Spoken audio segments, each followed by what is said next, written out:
The Citizenship Amendment Act in India is now active, and with that, the attacks have started as well by the various critics of Modi and India in general. They betray a strong sense of Hindu messiah, hatred, and bigotry against the Hindus. So let us understand the full context of these narratives. If you want to spearhead the establishment of a hate society, it has its own consequences. When someone took the lead in establishing a theocratic state with exclusivism built in for anyone else because it aligned with the fanatic hatred of his master, that hate devastated his community and with the same stick, the stick he had crafted to beat others up with. Let us now start with the whole context. The entire issue of brainwashing and communication mismanagement flew into my face when I recently talked to a dear friend whom I had known for over 20 years now. He's an Indian American who was born in the US and believes in the supremacy of the US in the world. He's not religious, but imbibes the Indian values very deeply. When he started sharing the exact talking points of the Pakistanis, the Congress, the American Democratic establishment about the CAA, one knew how miserably Modi government had failed to put the law and its need in context in the global order. So I started off with the Lautenberg Amendment in the US. Lautenberg Amendment is a US law that grants asylum to the non Muslim minorities, where only Jews and Christians from Iran are allowed the refuge in the US, not Iranian Muslims. My pointed question was, will you allow refugees status to Iranian Muslims from Iran? Then he shifted the goalpost, as many anti Modi people do. He asked, but those Muslims from Bangladesh are already in India. Then why the discrimination? So I asked, are you saying, I paraphrased him in his own context, that the Jewish asylum seeker from Iran should be treated with the same law that the Mexican illegal immigrant is? Should they get the same legal recourse? Should an illegal Mexican immigrant's citizenship be fast tracked as a Jew from Iran? Should this Jew from Iran be sent back to Iran to a certain death, as you can deport an illegal Mexican to a less remunerative life, but a life nevertheless? You see, there's a difference. The difference between a Jew from Iran seeking refuge in the US and an illegal Mexican worker seeking a better life in the US are two different things. And that difference is the exact same one between a Sikh or a Hindu or a Christian seeking refuge in India because he faces certain death in Afghanistan or state mandated persecution in Bangladesh and Pakistan, and an illegal Bangladeshi seeking a more remunerative life in India. That difference is between the three types of migrations that occur. The laws that apply to each are different. The reasons for movement are different, and the treatment under the law for deportation are different. Refugees versus asylum seekers versus migrants. These are the three different distinct categories. These are different distinctions in international law and policy. So, here is a quick primer for those who want to understand the difference. Refugees are people fleeing from armed conflicts or persecution. Refugees are protected by international law, specifically the 1951 Refugee Convention. Principle of non-refoulement. Refoulement is spelled as REFOULEMENT. The principle of non-refoulement bars deportation of refugees back to a place where they will face persecution. International laws prohibit international laws prohibit refoulement. Hindus, Christians, Jews, Sikhs coming from Afghanistan, Pakistan, and Bangladesh are refugees. The Citizenship Amendment law in India addresses this group, asylum seekers now. An asylum seeker is someone who claims to be a refugee but whose claims hasn't been evaluated. Asylum seekers go through refugee status determination RSD process for the country of refuge to determine the status. Such a person can either be admitted as a refugee or refused entry. People of different Muslim denominations within these countries, like Shia, etc., can at best be asylum seekers. Asylum process addresses this group. Migrants. Migrants choose to move not because of a direct threat or persecution, but mainly to improve their lives in order to find work, seek better education, or reunite with family. Migrants are subject to immigration laws and not the Refugee Convention and laws. Unlike refugees who cannot safely return home, migrants can return home if they wish. Sunni Muslims from Afghanistan, Pakistan, and Bangladesh are at best migrants. They are not escaping any religious or specific persecution. Immigration law in India addresses this group.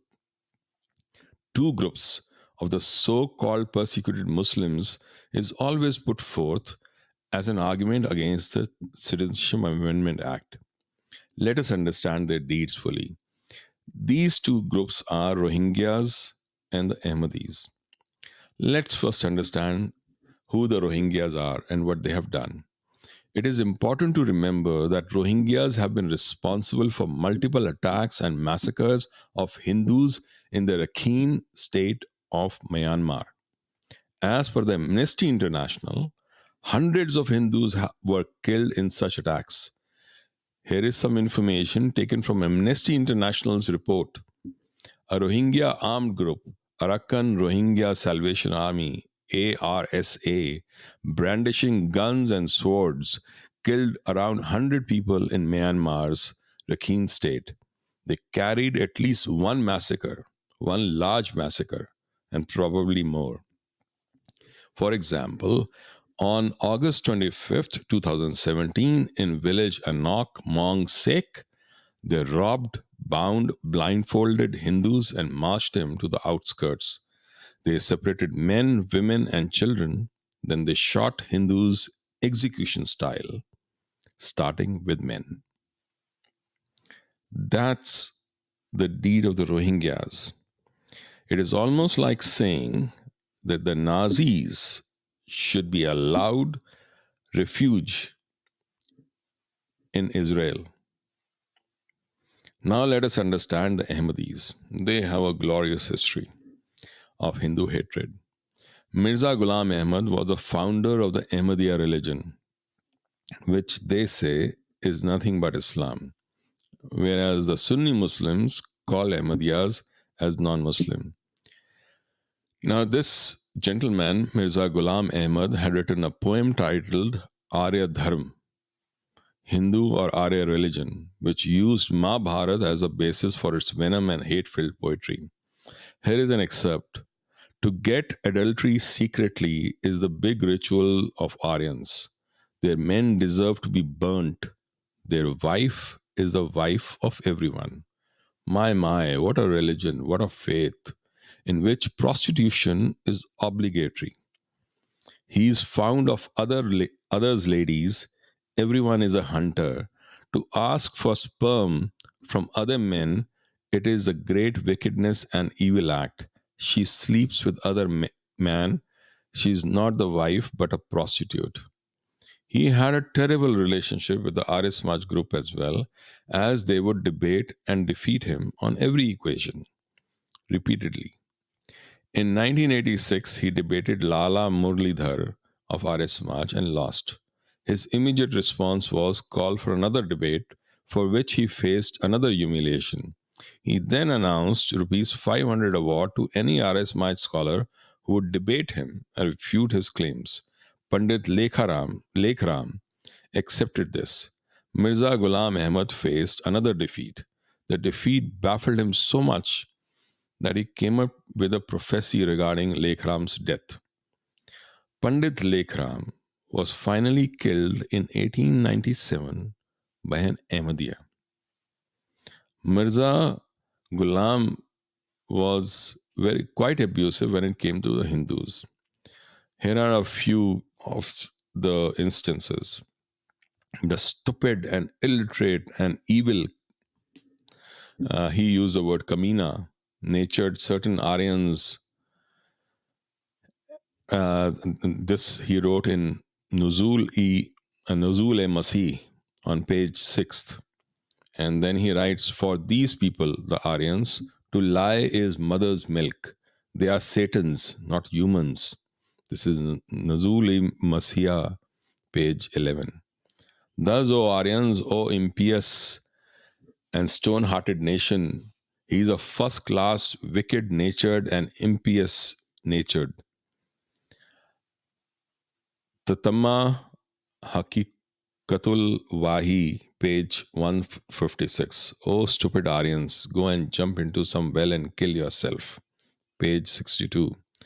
Lake Ram's nature had a lot of elements of fabrication and lies. Istafta, page 7.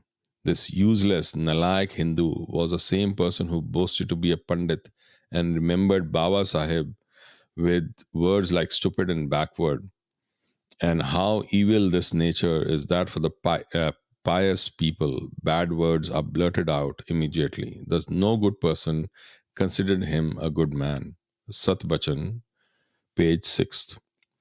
Is it any surprise, therefore, that the Ahmadis played a central role in the ideation and creation of Pakistan itself, based on the two nation theory? It was in March 1933 that a prominent Ahmadi of his time, Abdul Rahim Dard, met Jinnah in London to convince him to take up the cause of the Muslims in India and ask for a separate state. Dard was extremely instrumental in charging Jinnah's mind with a communal venom that set him on the path to partition and Pakistan. In fact, Abdul Rahim Dard arranged a lecture for Jinnah at the mosque in Putney, London, in April 1933. Jinnah was so moved by Dard's persuasion that he asked Shokar Hayat to seek blessing from the Hazrat of Qadianis. When the partition happened and the freedom of India was near, the Ahmadis were again at the forefront of deciding which territory would go to whom. For this purpose, a consultative committee called the Boundary Commission was set up in July 1947 to recommend how India and Pakistan would divide the Punjab and Bengal regions. It was chaired by Sir Cyril Radcliffe and consisted of 4 members from the Indian National Congress and 4 from Muslim League. The Muslim League was led by an Ahmadi, Muhammad Zafarullah Khan. Zafarullah Khan was a contemporary of Bhim Sahib Ambedkar and considered an equally formidable legal luminary. He not only paved the way for the current map of Pakistan, but also represented Pakistan at the UN Security Council on Kashmir in 1948.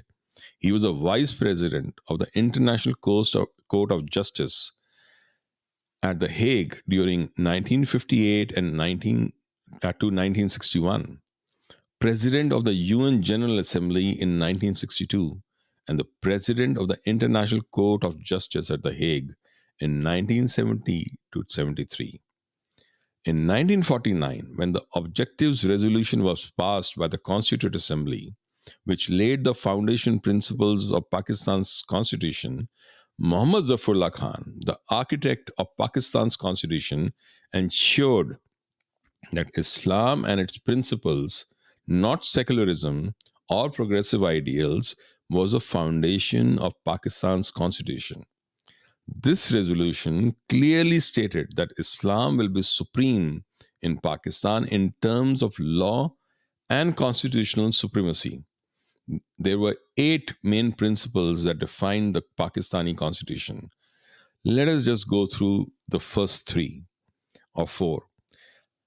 The first one, sovereignty belongs to Allah alone, but He has delegated it to the state of Pakistan through its people for being exercised within the limits prescribed by Him as a sacred trust. The third principle says a principle of democracy, freedom, equality, tolerance, and social justice, as enunciated by Islam, shall be fully observed. The fourth one says Muslims shall be enabled to order their lives in the individual and collective spheres in accordance with the teachings of Islam as set out in the Quran and Sunnah. This is what established Pakistan as a theocratic state for its future life. What was started by an Ahmadi, Abdur Rahim Dard, in terms of the idea of Pakistan, was finally given its real shape by another Ahmadi, Muhammad Zafarullah Khan, as Dard wanted, prompted by the rabid hatred against Hindus that Ahmadi prophet Mirza Ghulam Ahmad, a Muslim state was carved out of India. And it was now a reality due to the leadership of the Ahmadis. When the Pakistani army coalition, led by Brigadier Akbar Khan, along with the tribal jihadis, attacked Kashmir, Ahmadis again played a central role. The attack on Kashmir by Pakistan was spearheaded by the Pakistani army, Brigadier Akbar Khan leading the tribals, and the Furqan battalion of the Ahmadis, as boasted by the Ahmadis themselves. They indulged, facilitated, and orchestrated the plunder, rape, and enslavement of women and killings in Kashmir in 1948. Nuns and nurses at the St. Joseph Hospital in Baramulla area were raped and killed. Looting, rapes, killing, and vandalizing of the shrines and temples continued for several days. A local cinema house was set up as a rape center. Ironically, the Second Amendment of Pakistan's constitution, which had been rooted in the supremacy of Islam for an exclusively Muslim state, crafted by the constitutional genius of Muhammad Zafarullah Khan, declared Ahmadis were Muslims no more. On September 7th, 1974, under the government of Prime Minister Zulfikar Ali Bhutto, who was a liberal sweetheart always, Ahmadis were finally declared non Muslims. This was further strengthened by Ordinance 20, promulgated under General Muhammad Ziaul Haq on 26th of April 1984, which barred the Ahmadis from practicing Muslim observances.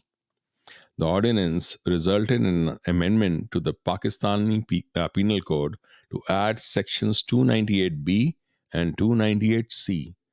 Subsections B prevents Ahmadis from using certain Muslim epithets, descriptions, and titles, while subsection C prevents Ahmadis from calling themselves Muslim. It comes with a punishment of 3 years imprisonment and fine. The crimes of 1947 by the Ahmadis came full circle in 1974. From 1947 to 1974 was an entire full circle for the Ahmadis. So one needs to ask the relevant question: those whose very basis was in hatred for others, if given their own medicine by the laws that they enunciated themselves, then is that persecution? For an ideology that was instituted by a fanatic who would openly and repeatedly abuse Hindus and had a history of targeting Hindus in assassinations, why should India be held responsible for saving his own people when they get targeted by the very hate they set in motion? So, when someone talks about the poor, persecuted Ahmadis in Pakistan who should be given a cover under CAA, remember, they are now reaping the fruits of the very constitution they had crafted as one which set into motion an exclusivist Muslim state, the same state which persecutes, kills, rapes, converts Hindus, Christians, Sikhs, and others. Those are the persecuted millions and thousands whom India is giving a refuge under the Citizenship Amendment Act. To critique it, to pull it down, to reverse it, would be to award those bigots who actually perpetuated hatred against Hindus and Sikhs in 1947 and the years leading up to it. So now you decide what should happen to Citizenship Amendment Act and law. Thank you.